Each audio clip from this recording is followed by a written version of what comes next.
Qalay, sizga yoqdimi? Ha, juda ham mazali ekan. Sizga nima narsalar yoqar ekan deb rosa o'yladim. Keyin o'zimga yoqadigan taomlarni tanlashga qaror qildim. Sizga yoqqanidan xursandman. Boshlanishi yomon emas. Didimiz bir xil ekan.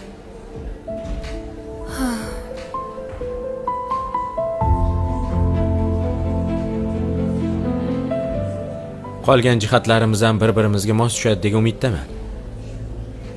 Men unaqa deb o'ylamayman. Nega? Bilmasam, siz boshqa dunyodamsiz, men boshqa dunyo. To'g'ri.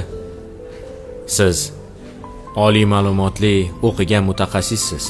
Men esa o'qishni tashab, ko'chada o'z biznesini ochib, orqasidan quvgan yigitman. Qo'pol qilib aytganda, ko'chani to'pori bir yigiti. Shunaqami? Yo'q, men unaqa demayapman. Yo'q, to'g'risi ham shuda. Lekin bilasizmi, men nima deb o'ylayman? Insonlar doimo bir-biriga mos tushishi shart emas. Qaytanga ular kamu ko'stini, kamchiliklarini bir-birini to'ldirib turish kerak deb o'ylayman. Gaplaringiz to'g'ri. Bilasizmi, Shirin? Men sizni birinchi marta ko'rganimda e'tibor ham qilmaganman. Chunki yoshligimdan beri Akbarni davolash uchun uyimizga juda ko'p doktorlar kelishgan. Sizni ham shular qatori deb o'ylaganman. Lekin dadamning aytgan gaplaridan keyin sizga e'tibor qarata boshladim. To'g'risi, oldin sizdagi doktorlarni ko'rmagandim.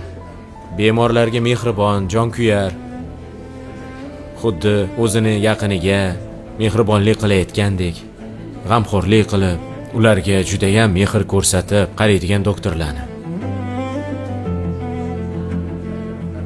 Ochig'i, sizdagi insonni birinchi marta ko'rishim. Rahmat. Bu meni soham, kasbimni yaxshi ko'raman. Baraka toping. Mayli, asosiysi bu emas. Asosiysi ko'ningizda u bu kim bormi, yo'qmi?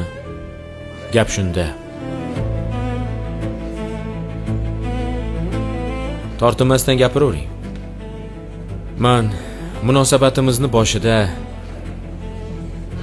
yolg'on gapirmaslikni tarafdoriman. Men hozir kelaman, maylimi? Ha, bemalol. Rahmat.